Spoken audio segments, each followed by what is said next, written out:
Magandang araw sa inyong lahat. Ako si Jocelyn at ngayon ay pag-uusapan natin ang mga bagong updates sa pag-a-apply ng dual citizenship. Ano-ano po ang mga requirements sa pag-a-apply? Magkano ang babayaran? Sino-sino ang pwedeng mag-qualify sa dual citizenship?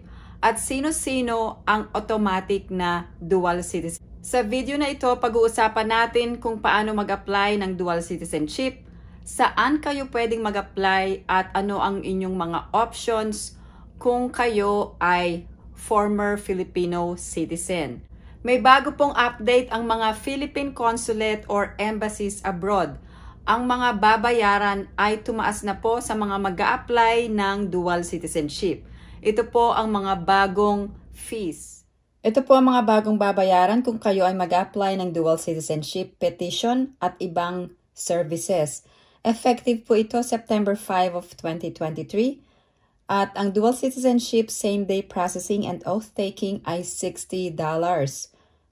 Affidavit of explanation is $35 at ang derivative dual citizenship documents ay $35.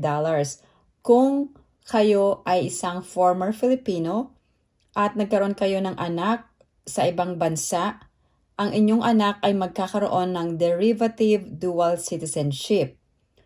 Para lamang ito sa mga former Filipino na may anak na nasa ibang bansa.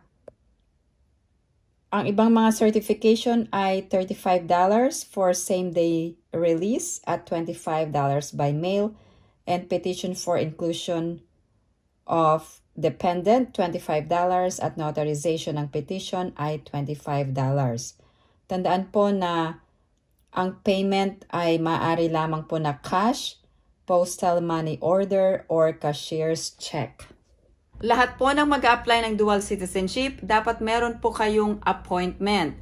I-check nyo po sa inyong local Philippine consulate or embassy kung kailan kayo pwedeng magkaroon ng dual citizenship oath-taking.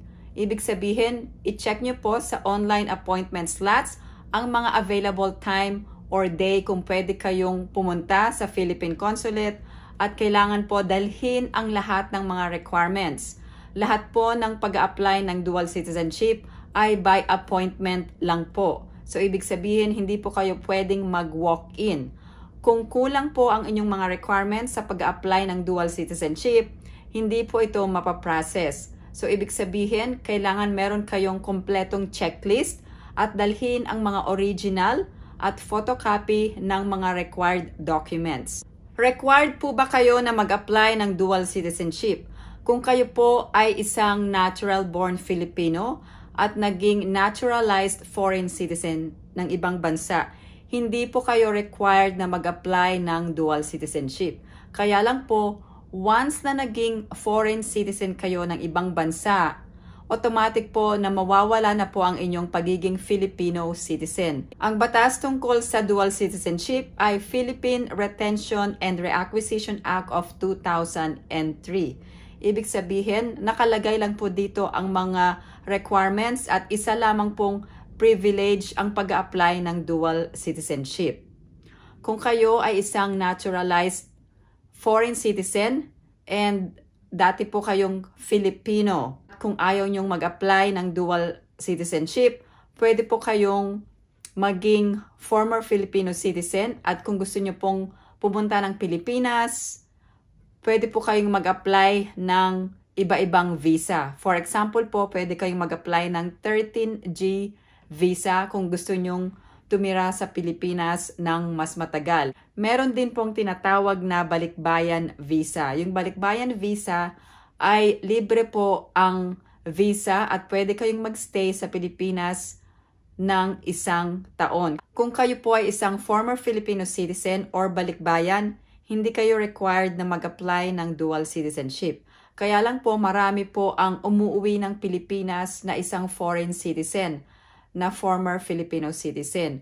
Kapag nagstay po kayo sa Pilipinas more than 1 year at ang bansa po ninyo ay kasama sa visa-free privileges na country, ibig sabihin pwede po kayong magstay sa Pilipinas ng 1 year kung kayo po ay former Filipino citizen. Kapag lumagpas na po ang pagstay nyo po sa Pilipinas, kadalasan ang mga senior citizen ay nag-i-stay na po sa Pilipinas. Kaya lang hindi na po sila makapagbiyahe pabalik abroad dahil sa mga rason na medical or maraming personal na rason kung bakit hindi po sila makabiyahe pabalik ng abroad. Mag-ingat po sa mga former Filipino citizen na mag-stay ng Philippines, na mag-stay ng Pilipinas ng more than 1 year o mahigit sa 1 taon dahil pwede po kayong maging overstaying foreign citizen. So, ibig sabihin, kayo po ay tinatawag na alien or foreign citizen. Kung magstay po kayo sa Pilipinas more than 1 year po or lagpas na sa 1 taon, kailangan nyo pong mag-apply ng extension. Meron po kayong babayaran ng mga fees sa pag-extend ng inyong visa. So, marami po ang Pilipino or marami pong former Filipino na hindi alam na kailangan nilang magbayad ng fines or fees sa Bureau of Immigration dahil sa pag-overstay ng Pilipinas. Kung kayo ay former Filipino citizen at gusto nyong mag-apply ng dual citizenship, pwede na po kayong mag-apply kahit po katatapos lang ng inyong foreign naturalization. For example po, ngayon ang inyong naturalization ceremony, pwede na po kayong mag-apply ng dual citizenship after ng inyong foreign naturalization. So, nasa inyo po yun kung kailan po kayo mag-apply ng dual citizenship. Saan pwedeng mag-apply ng dual citizenship? Dapat po alam nyo po ang mga requirements, lalong-lalo na kung kayo ay isang natural-born Filipino. Natural-born Filipino lang po ang qualified na mag-apply ng dual citizenship. Kung kayo po ay dual citizen by birth, ibig sabihin kayo ay pinanganak sa ibang bansa at ang iyong magulang ay isang Pilipino. Either ang iyong father or mother ay isang Filipino at merong isang foreign citizen na magulang at kayo ay pinanganak sa abroad, kayo po ay automatic na dual citizen by birth. So, ibig sabihin, automatic po ang inyong dual citizenship. Hindi na kayo required na mag-apply or mag-oath taking for dual citizenship. Ang dapat pong gawin kung kayo ay pinanganak sa abroad ng isang Pilipino at isang foreign citizen, kailangan lang po mag-apply ng report of birth. So, ito lang po, report of birth. After ng pagsasubmit ng report of birth sa Philippine Consulate kung saan po sakop, kung saan pinanganak ang isang dual citizen, pwede na po kayong mag-apply ng Philippine passport. Hindi nyo na po kailangan mag-apply ng birth certificate. Medyo matagal mag-apply ng PSA birth certificate kung kayo po ay o-order po ng inyong birth certificate sa PSA. Kadalasan po, matagal po ma-process ang birth certificate. So, kung meron na po kayong report of birth, pwede na po kayong mag-apply ng Philippine passport. Kung kayo ay isang balikbayan or former Filipino citizen at kayo ay pupunta ng Pilipinas or babiyahe ng Pilipinas, pwede kayong mag-apply ng dual citizenship sa Bureau of Immigration sa Manila. Kailangan po, fill upan nyo po ang petition for dual citizenship at kailangan kumpleto po ang inyong requirements. Dalhin ang lahat ng original na dokumento na kailangan sa pag-apply ng dual citizenship. Kung kayo naman po ay isang former Filipino citizen at lumagpas na po sa 1 year ang inyong pag-stay sa Pilipinas, dapat ay pumunta kayo sa nearest Bureau of Immigration at alamin ang mga babayaran na fees or fines sa pag-o-overstay sa Pilipinas at mag-inquire na rin kayo kung paano mag-apply ng dual citizenship. Kung hindi po kayo mag-apply ng dual citizenship, kailangan nyo pong magbayad ng fines or fees or extension para magstay sa Pilipinas, lalong-lalo na po sa mga senior citizen na balak na mag-retire sa Pilipinas. Sino ang tinatawag na natural-born Filipino? So, ang mga natural-born Filipino lamang ang pwedeng mag-apply ng dual citizenship. Meron pong ibang Pilipino na or dual citizen by birth. So, ibig sabihin, hindi na nila kailangan mag-apply ng dual citizenship or mag-oath taking.